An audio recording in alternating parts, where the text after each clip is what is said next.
We spend so much time analyzing Gen Z like they're some kind of social experiment. And before that, it was millennials. But there's an entire generation that lives quietly between them. Not loud, not dramatic, not constantly explained.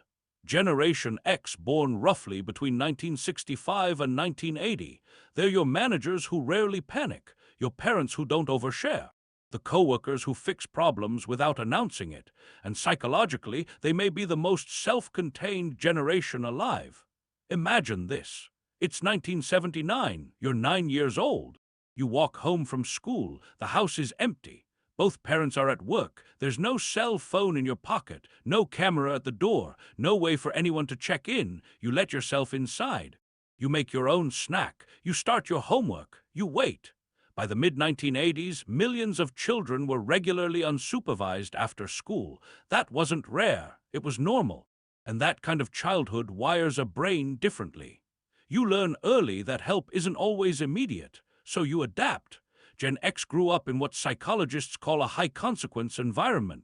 Actions had direct outcomes. If you messed up, you dealt with it. There wasn't a long emotional processing session afterward. You learned quickly, you thought ahead. And that's why many Gen X adults instinctively calculate risk 3 steps in advance. But here's the deeper layer. They were raised on promises of stability. Work hard, stay loyal, follow the system. Then they watched the system break. Divorce rates climbed, corporations downsized, political scandals dominated headlines, trust eroded. So what developed wasn't pure cynicism. It was defensive realism. Gen X doesn't expect the world to collapse, but they don't expect it to stay steady either. They prepare quietly. That's also why you don't hear them constantly online. They didn't grow up performing their lives. Embarrassment wasn't permanent. Mistakes weren't archived forever. Privacy was assumed. To Gen X, broadcasting everything feels less like freedom and more like exposure. There's also their relationship with humor. Irony became armor. Sarcasm became distance. When you grow up during Cold War drills, nuclear anxiety, and constant warnings about economic uncertainty, you develop the ability to hold tension without fully reacting to it. You stay composed. At work, this shows up clearly. Gen X rarely romanticizes careers. They watched loyalty fail their parents, so instead of attaching to companies, they attach to competence. They focus on being skilled, useful, adaptable, paper routes before sunrise, fast food registers without calculators, fixing broken things with their hands instead of replacing them. Responsibility came early, and responsibility became identity. There's a paradox at the center of Gen X psychology. They are fiercely independent, but quietly reliable. They won't ask for help easily. But if you need help, they show up. No announcement, no post, no performance. Their respect for authority is conditional. They respect skill, not titles. Earn their trust through competence and you'll have it. Demand it without substance and they disengage.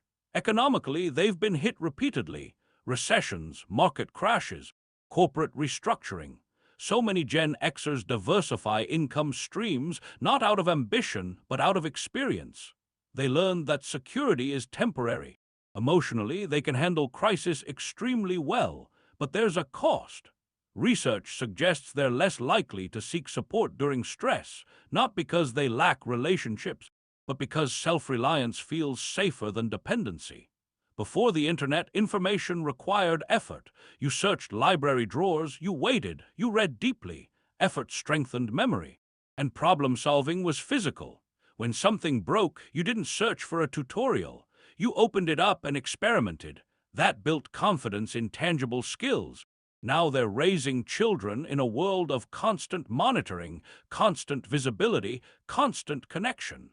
They gave their kids the supervision they didn't have, but sometimes they wonder if independence was lost in the process. Because in the Gen X worldview, invisibility equals safety, and visibility equals vulnerability. The truth is, Generation X may be the last generation that truly understands silence, being alone with your thoughts, being bored without distraction, solving problems without instant answers. They're not superior, they're not outdated, they're a bridge. A generation raised between analog and digital, between stability and collapse, between promises and reality. Bridges don't get celebrated. They just hold weight. And maybe the most defining Gen X trait of all is not needing recognition for doing it. If this resonated with you, consider subscribing for more deep explorations into generational psychology and human behavior. Some stories deserve to be understood, even if they were never loud enough to demand attention.